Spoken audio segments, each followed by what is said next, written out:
नियाली महोत्सव सबु वर्ष पर 8 वर्ष हो सारा 9 वर्ष पदार्पण करुचे आमी सुरुखुरी हम भलरे हम एवं मु भी प्रस्ताव देजी जे अन्य निर्वाचन मंडली रे जो भाई महोत्सव होची आमर से कौ भाई महोत्सव कर जाना आवश्यक ना आम केमी आमर महोत्सवटा भल भाव में करवा शांति श्रृंखला करवा दल मत निर्विशेष करवा साधारण लोकों ये महोत्सव साधारण लोकंर महोत्सव ता संगे संगे आमर जो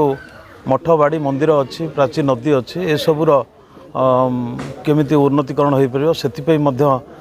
गोटे लोकों पाखक वार्ता भी जीवार आवश्यक अच्छी एटी तांकर पुराणा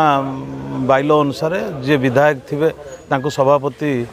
रखा जाए नियम कराई मु गोटे प्रस्ताव आज देती जेहेतु दल मत निर्विशेष होठार सभापति पद विधायक को न दि जाऊ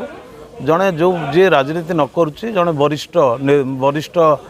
व्यक्ति को सभापति भाव निर्वाचित करी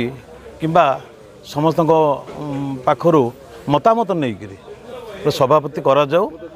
ताहले कौन हम ना यहाँ बहु वर्ष धरिकी चलो किंतु राजनीतिक लोक जड़े सभापति रहा मुझा मोर यहाँ व्यक्तिगत मत मुझे राजी नुह ये प्रस्ताव देती जेहेतु कमिटीर सदस्य मैंने कहते जे से गोटे कोर कमिटी माध्यम बसी ये प्रस्ताव को आलोचना करेंगे तेणु गोटे महोत्सव जो आम नियाली होची ये महोत्सवटा गोटे महोत्सव भाया हवा दरकार अच्छे से समस्ते उत्साह भी अच्छा सांबादिक बंधु मैंने भी पूरा उत्साह अच्छा यहाँ जेहेतु निज माटीर ये सांबादिक बंधु मैंने समस्त आम नियाली माटीर तेणुक समस्ते उत्साह अच्छा निश्चित भाव में गोटे दल मत निर्विशेष भल महोत्सव निश्चित हम।